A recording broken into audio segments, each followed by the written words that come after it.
শতাধিক পরিবার এই বৃষ্টি বাদলার দিনে শুধু সম্পত্তি নষ্ট হয়নি, তাদের বাড়িঘর ছেড়ে তাদের শরণার্থী জীবন সেখানে যাপন করতে হচ্ছে অত্যন্ত কষ্টের সাথে। তো 12 তারিখ ঘটনা স্বাভাবিকভাবেই এই রাজ্যের সমস্ত অংশের মানুষ, দল মত নির্বিশেষে যারা সৌবদ্ধ সম্পন্ন মানুষ, শান্তিপ্রিয় মানুষ, তারা চান যাতে তার পুনরাবৃত্তি না হয় এবং ক্ষতিগ্রস্ত পরিবারগুলো তারা যাতে ক্ষতিপূরণ পান। যে মা এবং বাবার সন্তান খুইয়েছেন, তারা খুইয়েছেন, সন্তানদের ফেরত পাবেন না, কিন্তু তারাও যাতে এই মেয়ের ছেলেটাকে বড় করার জন্য বহু স্বপ্ন নিয়ে তৈরি করেছেন, তারাও যাতে মানবিকভাবে কম্পেনসেটেড হন, এটা চেয়েছে। এই জাতীয় ঘটনায়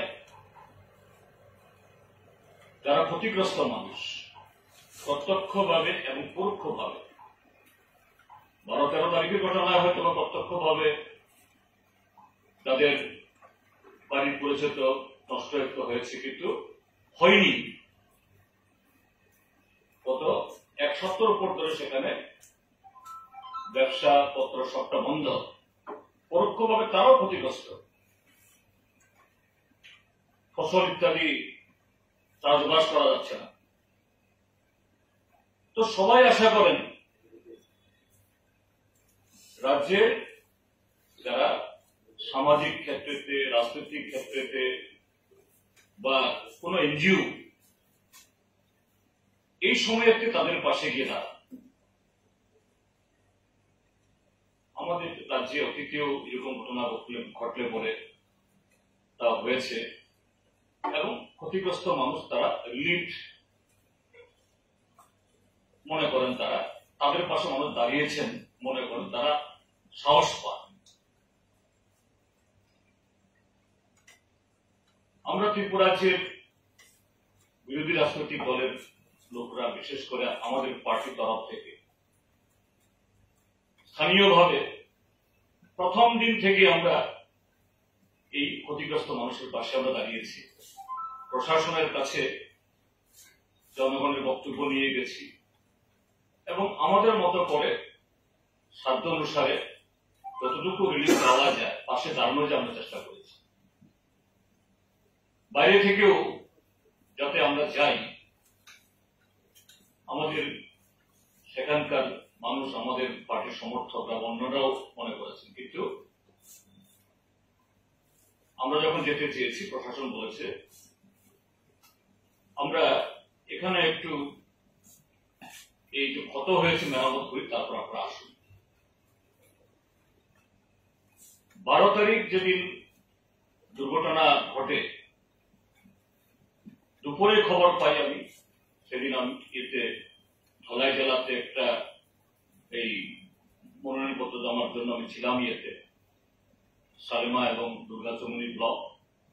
সেখানেও অন্য পরিস্থিতি জানেন, আমি কথাটা এখানে আনছি না, কিন্তু ওই অবস্থাতেও আমি ডিএম এর সাথে বারবার কথা বলছিলাম যে আপনারা পরিস্থিতি মোকাবেলা করার জন্য তৈরি হন। এবং সেদিন রাত 12টা 1টা অবধি আমরা জেগে থেকে ডিজির সাথে কথা বলেছি, এসপির সাথে কথা বলেছি, আমাদের পলিট ব্যুরোর মাননীয় সদস্য কমরেড মানিক সরকার মুখ্যমন্ত্রীর সাথে কথা বলেছেন। অর্থাৎ আমাদের মোরাল সাপোর্ট, আমাদের একটা টেলিফোন মানে আমাদের একটা মোরাল সাপোর্ট যে আপনারা ব্যবস্থা নিন যাতে আর এটা বিস্তুর না করায়। এবং তার প্রতিদিন আমরা খবর নিচ্ছি। তারপর গত 18 তারিখে ধলাইয়ের জেলা শাসক সাজু ওয়াহিদ, তার সাথে আমি কথা বলি যে মোটামুটি আপনারা একটা সামাল দিয়েছেন, যদিও ক্ষতটা এখনো শুকায়নি। আমি যেতে চাই আমাদের আরো 2-1 জন বিধায়ককে নিয়ে। তাকে বলি 20 তারিখে আমরা ডিএম সাহেব খুব বিনয়ের সাথে আমাকে বলেন, স্যার আর 2টা দিন পরে আসুন। এখন নতুন আইনে 144 ধারা 163 ধারা হয়েছে, 163 ধারা চালু আছে, কাজেই এখন না আসলে ভালো।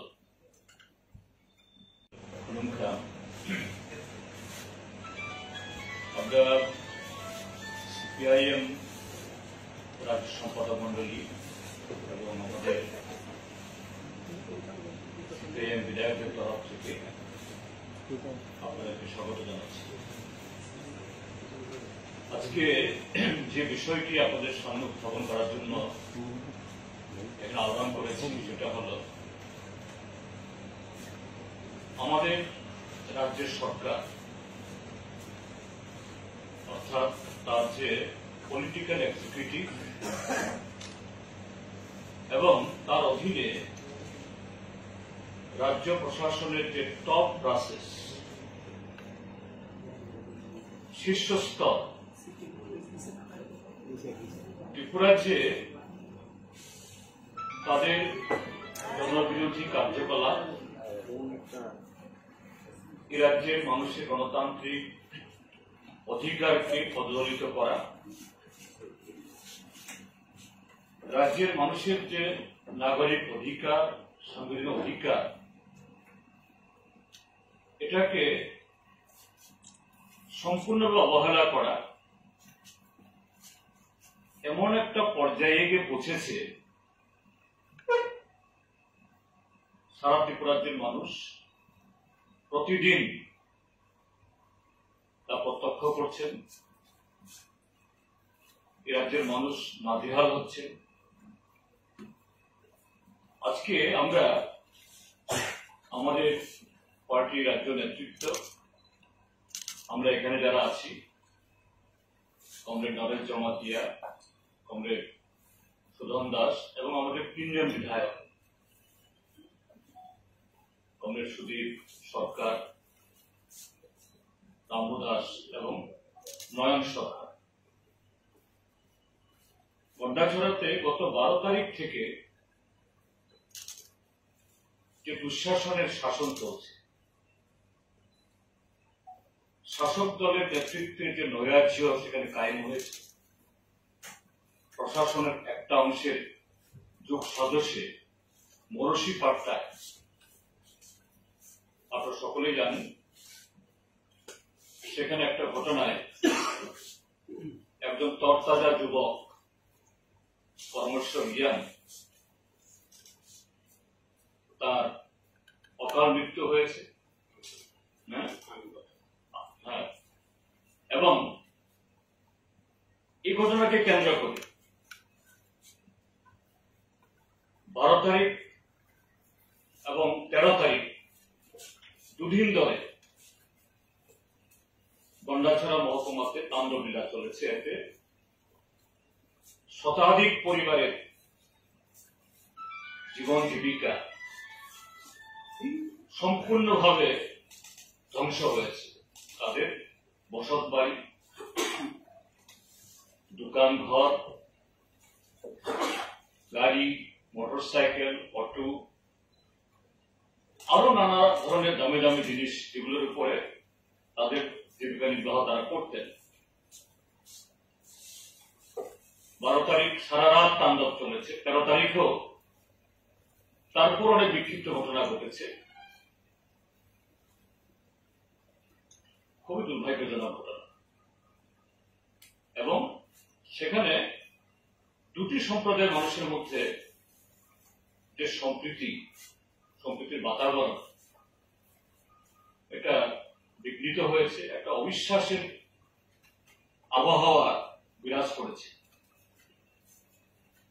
যাই হোক, সারা রাজ্যে সৌবুদ্ধি সম্পন্ন মানুষের কাছাকাছি গিয়ে পৌঁছতে না পারলেও দূর থেকে হলেও নানাভাবে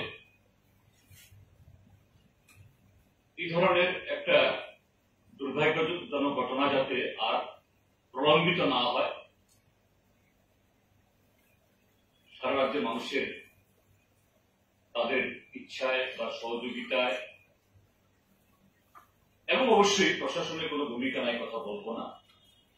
ইনিশিয়ালি অবশ্যই তাদের ব্যর্থতার কারণে এটা হয়েছে, কিন্তু পরবর্তী সময়েতে তারা ভূমিকা নিয়েছে। এটা আর বেশি দূর গড়ায়